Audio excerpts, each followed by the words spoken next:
Good Good morning. morning. Good morning. Well, let's go ahead and maybe start with a quick introduction. Real quick, my name is Mike Tafoya. I'm CEO and founder of Portocol Business Strategies. We are keenly focused on helping our clients build scalable organizations that eventually will run on their own. And so we help them do that by putting systems in place and um, building enterprise value for everybody involved. Okay. So really excited to have you here today. I do these webinars as a way to share some knowledge with the marketplace, but also to get a little bit of visibility ourselves. So I'm glad to meet you, and would like to hear from you guys. What are you guys doing? Who are you, and what are your roles, and what kind of business do you guys have? Yeah, ladies first. So we work with American Heritage Restoration. So we do roofing and construction services. My name is Sadie Poe. I'm the executive assistant to our CEO, Marcus McDermott. Um, and yeah, that's what I do. Yeah, well, you know what? I should have seen the sign in the back, but you guys are clients of ours already, and you Yeah. may have known that. So it's really great to meet you Yeah. and see some new faces. I get to see Marcus and Scott and a couple of others, Mike. Yeah. And so, yeah, great to meet you guys. Um, can And you and what are your roles also? And I'll let you go, Luke, next. yeah, well, yeah, she did. She said that she's the executive assistant to Yep. Marcus. She, I think her role's even more broad than that. She really helps all of us, and even with brainstorming and bringing ideas to the table. So I always make sure I highlight that because she's very like a utility knife for us for sure. Um, I am That's my awesome. title's business integrator. So I am very much strategically just on the operational side of things. Um, I used to be an HOA manager for 4.5 years, and that is a space that that's our cash cow is the HOA business, and so I worked with Marcus and AHR for about 3 of those 4 years and found them to be my most trusted and reliable contractor. And we built a relationship, Marcus and I, a little bit of a mentorship from him, and then his family and his team here, and planted a seed that I would love to work with him one day. And the opportunity arose this year. So my title again is business integrator. I'm helping everything operationally. So SOPs, um, everything from, well, I guess technically I don't do sales, but I'm helping with some manager relationships since I have and have those connections, and just helping implement strategies and procedures as we continually grow. So hopefully finding ways for us to be more efficient and grow in the right way. Yeah, that's awesome. Well, great to have you guys here today.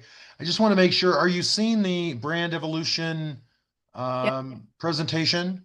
Yes. Beautiful, beautiful. Well, let's go ahead and jump in. Today, we're going to be talking about evolving your brand. I mean, how do we create a brand? What does it mean to create a brand? What are the elements? And what do we do with that? Once we do that, once we create it, what do we do with it? We'll just jump right in. Brand evolution is really part and parcel of the 7 pillars of business. 7 pillars of business represents all of the systems that a well-structured organization will have, right? We all need systems and processes. You talked about SOPs. This is the foundation. This is a great inventory when you're looking at all of the different systems and processes that you might need. This is a great place to go and say, which are the ones that we need most, right? And start on that. Today, we're going to be talking about two of the really actually three, but mostly two of the elements in the revenue generation pillar, as you can see. Brand awareness, marketing, and advertising is essentially at the target of all of that. Um, when you see this graphic, what's your first thought? There's a lot. Yeah. It's a lot. Yeah, Yeah. there's a lot that goes on in the business. Yeah. I submit that you have all of these systems in one form or another. Yeah. Yeah. Yeah. Right? They might not be all documented. They might not be all as clear. But I would suggest to you, as two leaders in your company, is that there's probably a handful, maybe 4 to 7 of these elements that are essential to running your business every single day. Mm. And those are the ones that I would focus on developing those SOPs first. Okay. So you have access to this graphic, so you can definitely go ahead and do an inventory. Maybe sit down with a few other team members and ask them what are the top 2 or 3 systems that you think that we need to have written SOPs. She said it didn't sound familiar. Perfect. She'd rather do it. So as part of today's webinar, you should be able to identify the highest priority areas in your marketing outreach, right? To improve your marketing outreach, to create greater visibility, awareness, and brand trust. That brand trust is really the ultimate end to what we're talking about today. And that leads to somewhere else, and we'll talk about that in the session today. Determine some next or near-term action items that you guys can actually start to put into place today, tomorrow, the next day, right, next week, etc. So we're really looking to have you develop a handful of those action items, and then develop and maintain an awareness of how marketing, branding, and advertising elements actually fit together in one purpose as you go out to the market to motivate ready buyers in your target markets to do business with you guys. So, thought for success, branding, marketing, and advertising create a foundation for your sales process. So it's really important to understand that aspect. I'm going to show you some illustrations here momentarily. So we'll move on to questions to ponder. Just get them all out here. So question number 1, how would you describe your brand identity today? So I just want you to think about these for a moment. How would you describe your brand identity today? What is your market? Who is your customer?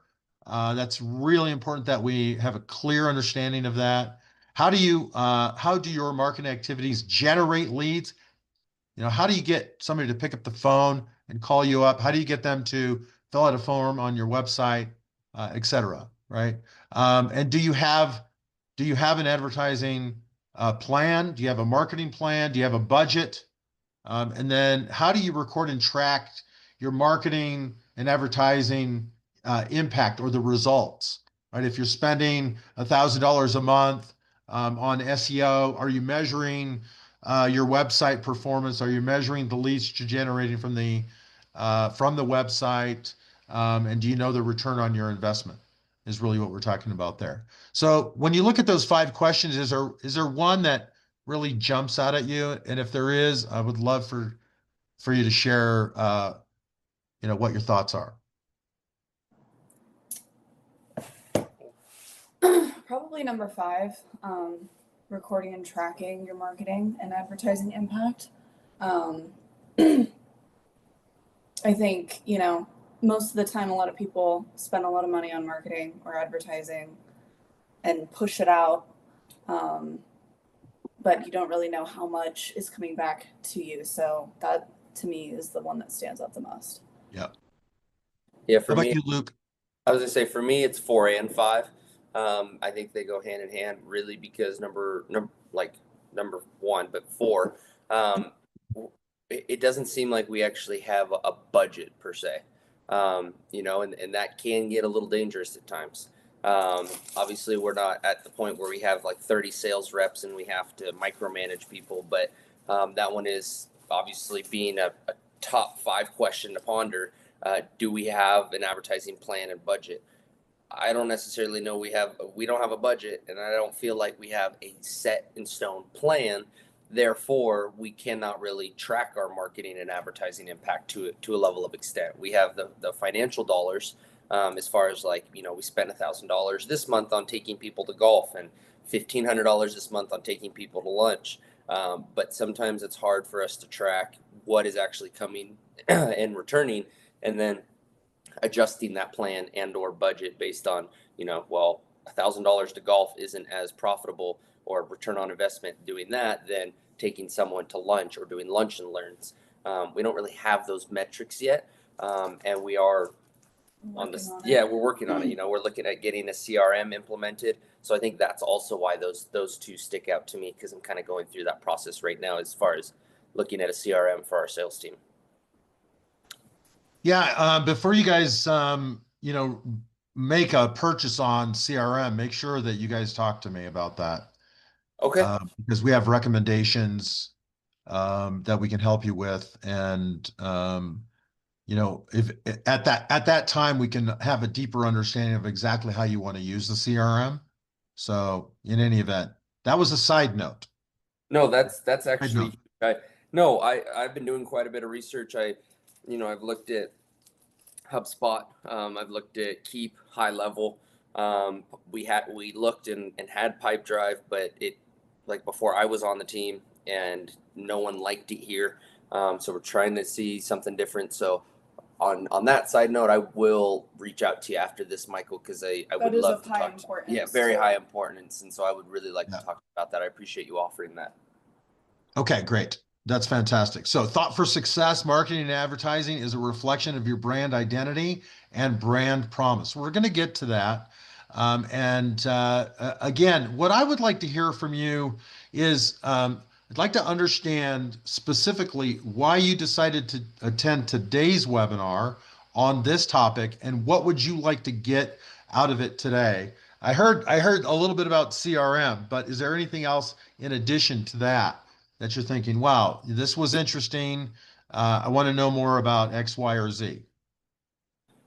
Well, I will say that we are going through a brand refresh slash rebrand. It won't be launched till probably this upcoming January, mid-January. So like the branding and the marketing, like these are all like just kind of trying to expand our knowledge with all of the things, since we're kind of going to be going through this process. Okay. So I think this is okay. So Marcus did tell me that you guys were considering a rebrand, or at the beginning stages of that process.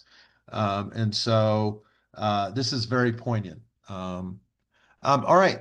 Great. Thank you for that. Luke, how about you?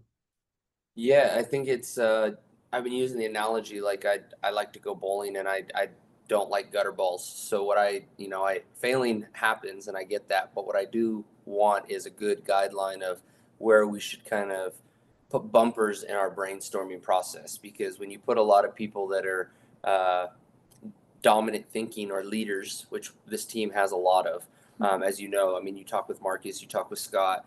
They hired us because we have those characteristics as well, and really a big majority of the people in this office have that. But sometimes when you sit at a table and brainstorm, you can sit there for an hour and a half and just bang your head against the wall, and there isn't really parameters. So I want to find a way when we're sitting there with our sales team to set parameters on how they can brainstorm. Obviously, we have tons of opportunities, but I don't want us going off deep ends and doing things that aren't really guided per se, if that makes sense. So I want us to find a guided perspective on how we need to start moving forward, and how or Michael, our director of sales, how he can start really helping push his team down, actually those words, sales funnel, how we can help guide them down that funnel in a more effective way. Because as we open up new offices and we do things new and do things, we need to have quality control, and we want to have a guided process on that, or perspective per se. Yeah. Yeah, and this today's webinar will actually give you some foundation for that. There's more to it as you'll see in the presentation. But you're really looking at a comprehensive approach to creating a new brand, developing a go-to-market strategy. How do we go to market? What do we do? How do we do that? Who does what? What are the most important, most effective activities? And this graphic will give you a lot of resource. But these are the 5 elements and components to fill your sales funnel. And you think about all of these things that we do, and you're going to see another illustration momentarily on this as well. But if you look at this, first of all, we have these five elements. One is the brand identity. I'm not going to go through every one of these. You can see these, and I'm going to send you this PowerPoint so that you have it. And brand identity, really, sums up the sum of who you are, and really, what should really encompass all of that is your business culture, right? Your vision statement, your core values, your mission. Brand identity really is a description of, in a summary, and I have an example of it for you here momentarily. But it really encompasses everything. So when you go out and talk to somebody in a very simple conversation, you can describe your entire brand and the personality of brand, what you're focused on, and how you help the market. And really, that's what you want to be able to understand. And more importantly, is you want your entire team to have a consistent message, right? You want to have them a message that everybody truly understands, believes in, and takes ownership of that messaging. And so, in addition to brand identity, you can see we go from top to left and around this. But marketing activities. So marketing activities creates visibility in the marketplace. So that's where we start. We want people to become aware of our brand. They want to be able to see it, know that we exist, and we do that through marketing activities. You can see the detailed list of all the things that we do, all the way from your website to social media and other activities as well. But we start with visibility. Another word for that you've probably heard is awareness, right? We want people to be aware of us. We want to be seen. And that's where we start the process. And then we take that next step and we look at business development. How do we get out into the market and start to talk to people, face to face? And this is where we can start to build rapport in the marketplace.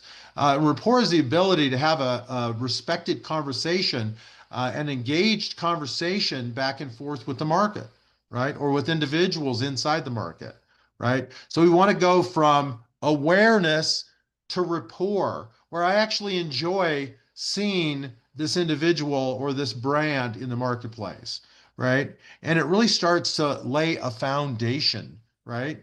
And then I want to create an attraction, right? I want to create this sense of, that's kind of interesting. Maybe I should know more about that. Maybe I might even be able to use something like that. But I create that attraction, and that's really the lead generation type activities, right? But I don't do that until I'm completely visible in the marketplace and I've actually started to build a rapport. I can't ask somebody to go out on a date with me unless I've done those two things, right? When you think about it, if we were out dating, right? Yeah. You wouldn't just walk up to a stranger and say, "Hey, have a coffee with me," right? They'd have to have seen you a few times, maybe chatted with you a few times, and you've recognized that connection or that attraction, and that's when you would ask the question. That's when you would seek the lead generation activity, right? As part of that, then we move to the next section, which is trust. How do we build trust? How do we become believable in the marketplace, right? So when you think about it, people do business with people they know, like, and trust. I also like to add one thing is they do business with people they can respect as well. So, um, in a nutshell, this is what we're attempting to build in our organization. So, any thoughts or comments about that? No, I think it's, Briefly. yeah, I was gonna say pretty self-explanatory. I think for me, one thing that um, it's more of a question, and maybe you'll get into it. But when you get to that attraction stage, what do you see being a barrier to building that trust? So you've been visible to people, you've built somewhat of a rapport, meaning like they kind of know about you, they're feeling you out. Now they're like, oh, this is really, this is an attractive thing. This is really like, this company, someone's going to take care of me. What really kind of stops people, or what's a barrier from earning that trust? Not that we've earned it and now we've dropped it, maybe we failed on a project, but in this marketing aspect, what is some of those barriers to really building that trust? Yeah, I mean, typically it's because we haven't taken them through this journey, right? Okay. Systematically, Okay. right? Maybe we assumed we had a rapport, right? Maybe we assumed they had an attraction, and then we ask for the date in a way that now becomes offensive, right? And I use that analogy. It really is, I think, one of the best analogies that there is out there for this process. But that's typically it. Is we end up asking too much, right? Okay. And so we've got to figure out how to maybe ask for a little bit less, right? Get them to take that first step, right? We call it the first dollar spend. In a lot of businesses, we can get them to take a small step by offering a low price entry level element, right? That says, oh yeah, I can do that, right? So instead of putting a $20,000 price tag, maybe we'll put $1,000 price tag on something that will step them into it, right? But that will also give them value. They'll go, oh yeah, okay, I'll spend $1,000 to do that, but I'm not going to spend 20,000 until I really know who you are, right? And so I think oftentimes it's the initial ask that is the biggest problem. Okay, because then the reason I asked that question is because that seems to be some of our at least one, but it's in this industry. But one of our sales reps or business development reps, she straight up asked like, I have great like visibility of HR. People know who we are. That's not an issue here. People see us. They know we exist. That's not an issue. Rapport as far as business development goes, we do a lot of networking, right? We have alliances and partnerships in the community, whether it be HOA organizations, whether it be roofing organizations, young professional. There's a lot of things that we're building rapport under, and then attraction. We have ways that people have referred us, and whether it be people that have worked with us, they refer us, or educational events, even specifically lunch and learns. We're doing all three of those very well, and we have clients that we have amazing trust with. But one of our reps asked, "Hey, I go through all this. I go through this process, and they'll say they'll reach out. They have an opportunity for us. Then I never hear from them. I follow up, and I never hear from them. And I feel like that's what we're missing. Is I don't know if it's with her specifically or if it's something with our process, but it's that initial dollar spend, that initial jump that you spoke about that I'm noticing is a little bit of a barrier for some of us, or for some of our reps right now. And so that's why I asked that question, because I want to see maybe what barriers I'm not thinking of, or she's not thinking of, or we're not thinking of, that might help her kind of get them to take that jump with her and with us. Yeah, I think one thing that comes to mind is that oftentimes we think that we're different than the competition, Okay. right? We want to believe that we're different, that we're better than the competition.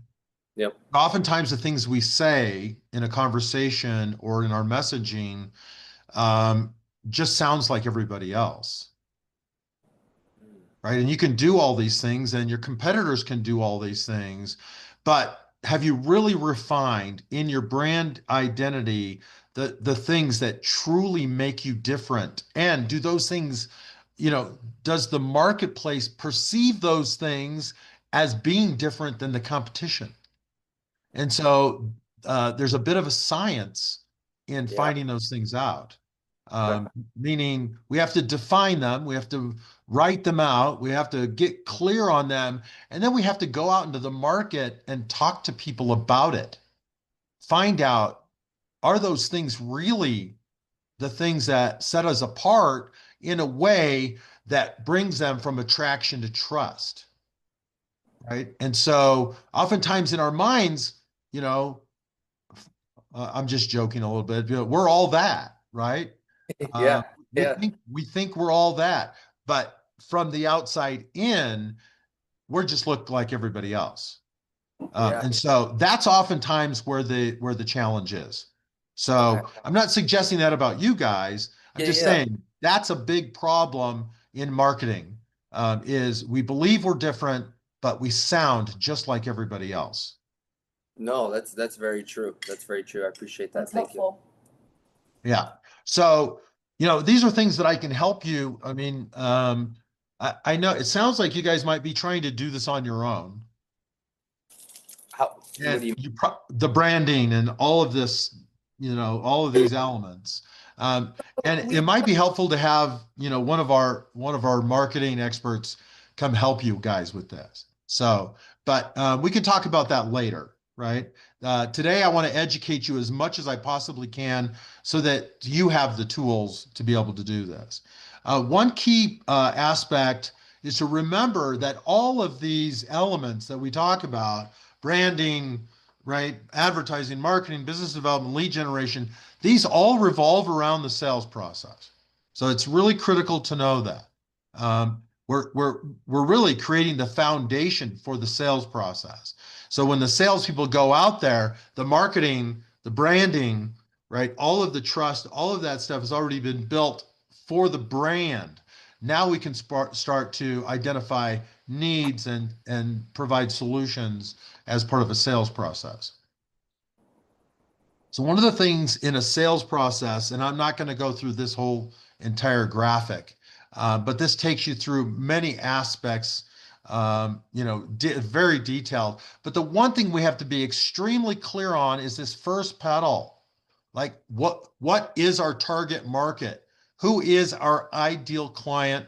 And what does that profile look like? Do we clearly understand the what are they? Who are they? How do they think? Where do they reside? And I'm thinking of entities, not just people. Yeah. Uh, Yeah. but that target market is oftentimes we are talking to the wrong people, or we have the wrong message for the people that we're talking to. Mm. So that's another barrier that we have. So moving on, ideal client profile, what you need to know about your market to make a messaging work for your audience. So that's basically what I was just saying. Thought for success: without an ideal client profile, you don't know what to say or how to say it. And this is really important. You may be talking to the CEO of a company, you may be talking to an HOA board member, you may be talking to a homeowner, in the development, et cetera, right? So knowing who you're talking to should help shape your message ultimately. Let me ask you a question. Do you think you have a very clearly identified client profile definition? Who's your client? Who's your ideal client? If there was a target on the wall and we were shooting for the bullseye, what would the bullseye description of your ideal client be? HOA communities. HOA boards specifically, getting Yeah. in front of the boards. Okay, HOA boards. Yeah. Yeah. I guess that's true. Yeah. The boards, because they're the ones making the decisions. Yep. And they're the ones. HOA boards. Okay. All right. All right, let's take a look at this because I want you to expand the definition. Okay. So this is an overview of for all businesses, not just yours. So you'll pick and choose from here. But diversity, right? What are the types of people, right? And origin, religion, gender, maybe is it the women on the board that you need to really relate to? Is it the men on the board? Who is it? Is it the board president? Who is that? I just get really specific. And then demographics, right? These HOAs, is there a demographic? Are the value of the properties in that HOA, right? What is that? So income, education, we think about values. There are other things that relate. HOA boards don't have some of these things, right? So company type. So that's the HOA board piece, right? And then titles within that, individuals. And then psychographics. How do these boards, think, right? Some boards will have their own personalities.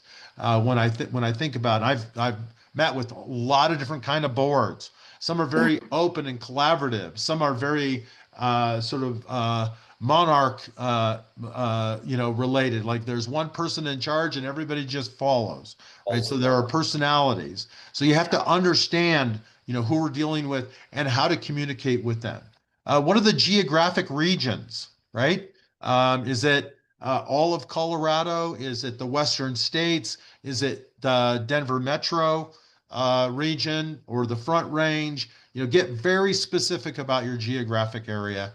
And then, do you truly understand your competition and substitutes, right? What is the substitute competition that you have to deal with? So understanding competitors, and this is why this is so important, is so that you can see how they communicate, how they market, and the things that they point out so that you can make sure that the points that you believe you're different truly are different?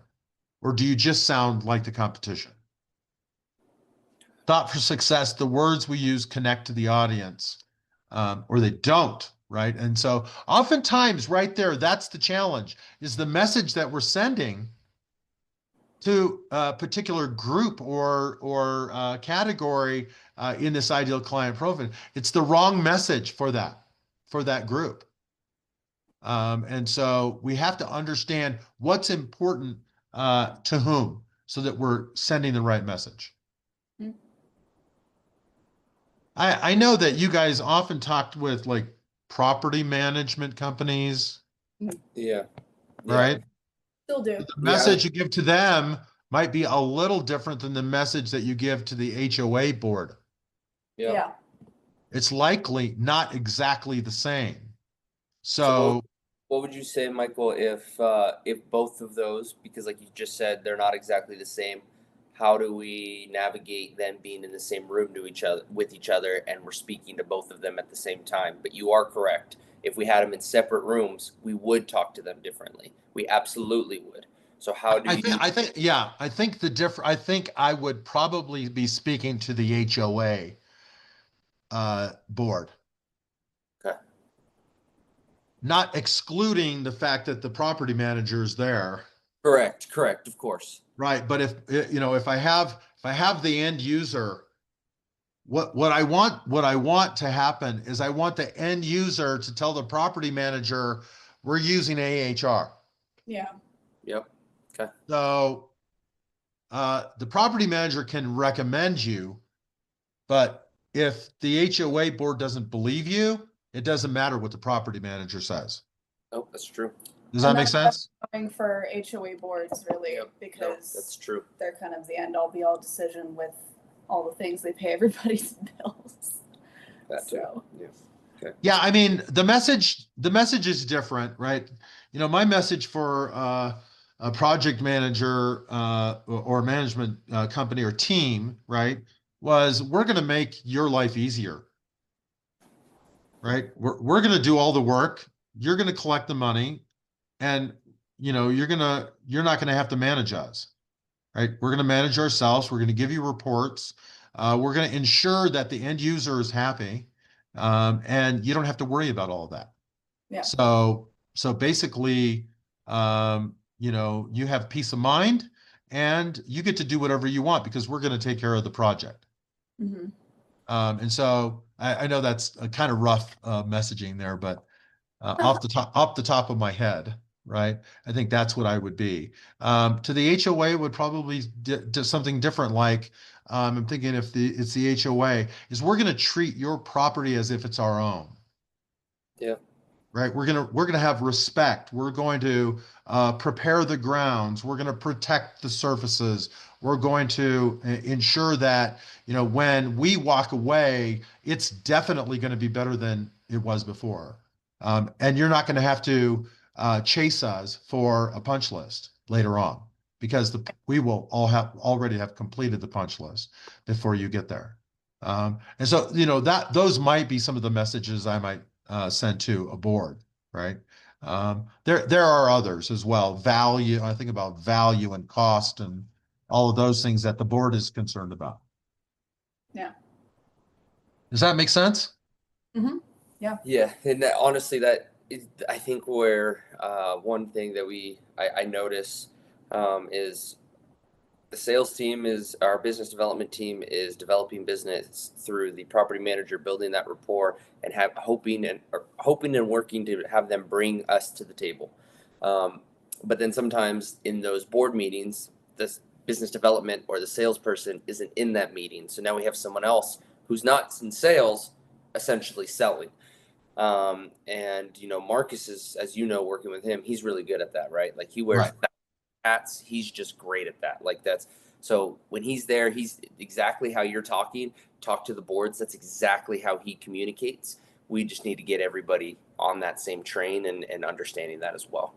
Yeah. What I would recommend for you guys is to get Marcus in a room and put a turn on a recording. Don't video him. It might make him nervous. Who knows? Maybe not. But I know Marcus very well. So I love Marcus and I love your team. So the thing is, capture as much as you can from the words that Marcus uses, right? Capture that. And then organize it in a way that everybody can learn and adapt the messaging so that it's impactful but consistent. We want to create a consistent message in the market. So let's jump in. There's a couple of things that I really want to make sure I accomplish, and I have a hard stop at 10 o'clock, and I apologize. And No. I'm going to email this, and if it makes sense, I mean, we can schedule another time together for sure. So, I think that might be good. I appreciate that, Michael. all right. So I want to get to a couple of things that I think are really at the very core of today's message. And so brand identity, right? That's the center. It's really encompassed in our business culture. So I really want to make sure that I have clear cultural statements. I create a brand promise. There has to be a brand promise that people have to know. It's almost like a guarantee, right? Because a promise, right? Is like a guarantee. But what's the promise you're making? What is that brand messaging? What is the personality of your firm? What is the client experience? Truly defining that, right? And then what are your logos and marks, and then your print, right? Print and digital standards, right? What are your what are your colors? What are your fonts? How does all of that look? All of that encompasses a brand identity, right? But there are three things that are essential apart from the business culture, right? So I'm assuming I know you guys have a vision and core values and a mission, right? Yes. Sorry. Yes. Right. Right. Okay. Right. We're both just nodding our heads. All right. So I want you guys to pull that out and truly learn it. Like, do you know your core values? Yes. Can you tell me what they are without looking? Family, honesty, communication. What's the last one? Loyalty. Loyalty. Loyalty. Awesome. Okay. Well, great. That's awesome. that you could do that. So I want you guys to really learn those, really learn those. And then how do we bring that into our brand, right? Because we want our brand to reflect those core values. Yep. So let's move on, because here I've created a couple of things, right? So I wrote our brand message, our brand promise, and our personality for you so that you could see an example, right? So when I talk to people, when we talk to people in the marketplace, this is what we say. We help businesses grow 3 to 10 times by putting the right systems in place. Our job is to make sure that your company can run smoothly without the business owner being present every day. That way, your business can scale, grow, build real value, and give you the option to step away when you're ready on your own terms. Ultimately, you have freedom at this point. Okay. So that's our brand message. Our brand promise is to never leave you without support.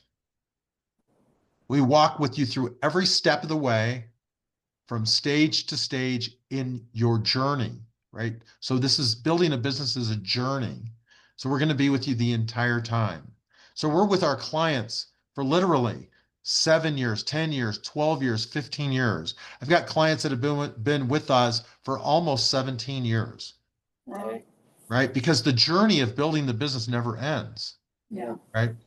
And our brand personality is personal, right? I got to know you guys right off the bat, Mhm. right? And we're proven. Like, I've got case studies literally a mile long to tell you about stories that we've done exactly what our brand uh, message says, right? And we deliver all of this in a professional manner, right? So those are the 3 elements that I want you guys to work on. I want you to work on the brand message. What do you guys say? And you might have one form for owners, or I'm sorry, for property managers, and you'll have a different form for HOA boards, right? It'll be the same, but you might position a few things a little differently in those messages. Hmm. Thoughts, questions? Oh, this has been great. We're definitely going to send this PowerPoint to our Sales sales team. team Yeah. for sure. Lots of good visuals, lots of stuff that we've already kind of been talking about. So it's good to it's always nice to see it visually, right? Yeah. So. Yeah, and this is really cool. Look, the rest of these elements, look, if you want to know what to do for marketing, here's a great list, right? Pick the ones that are best for you. You should be doing 2 or 3 of these, if not maybe 4, right? In marketing, that's creating the visibility. Remember, you're taking people through a journey. That's what's really most important. The journey from visibility to rapport, right? Think about, these are the activities for building rapport. Make sure to start with visibility first. Make sure that in a market, maybe you have a list of 500 property management companies. Make sure they all know about you first. Mm-hmm. Don't skip to rapport until after you know they know about you. Then move to the next stage of the journey, which is rapport. Here's several items here you can use. And then we go, actually, this one's out of order. So I'm going to take you out of order, right? Because we want to go to attraction next, right? So we go to attraction next. That's when we ask for the lead, right? That's when we're getting it. And I'm going to go backwards to the trust, right? These are ways that you can actually build trust in the marketplace. You just look at the list, right? Testimonials, association sponsorships, awards and accolades. I mean, these are really important. Credentials, public speaking. Really, what you're doing is you're positioning yourself as the expert, right? Mm-hmm. And when people want to talk to the expert in the room, right? True. Yeah. Right? They want to talk to the expert in the room. Like, all of this is built to generate leads, to fill your funnel so that you can take them through the sales process. right? Yep. We're out of time. And I would like to know, and please, let's take a moment and Luke, I'll follow up with you directly. And you guys, we can connect on another session to go a little deeper, for sure. But I would like to hear from you. Any lessons learned or takeaways from today that you might have before we close? Yeah, it seems like we've been our team in our messaging, although we have our core values and although we do have specifics in place, it seems like we're just kind of shooting at the hip with a shotgun. And it seems like we need to get a little more rifle type shooting, and like with our brand message and our promise, like now implementing words that we can truly live by, and we all have a consistent message. When people ask what you stand for, we're able to answer that without saying our core values. Now obviously those are important, but it just seems like that's what we have honed in on, but we need to get more specific, and really all truly understand what our message is, what our promise is, and what our true personality is, not just our core values. So Yeah.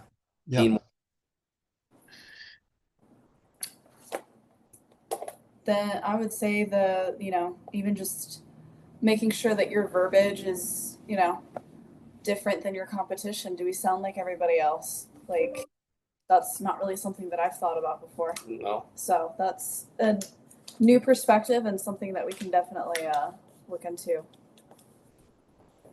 Well, thank you for joining me today. Yeah.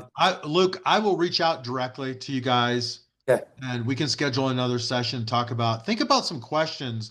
I'll send you the PowerPoint. Think about some questions you might have, and then we'll circle back to another session for the two of you. Okay. Perfect. And anybody else you want to invite. Yeah. Thank you Perfect, so yeah. much, Michael. We really appreciate your time today. Thank All you. right, guys, have a great rest of your day.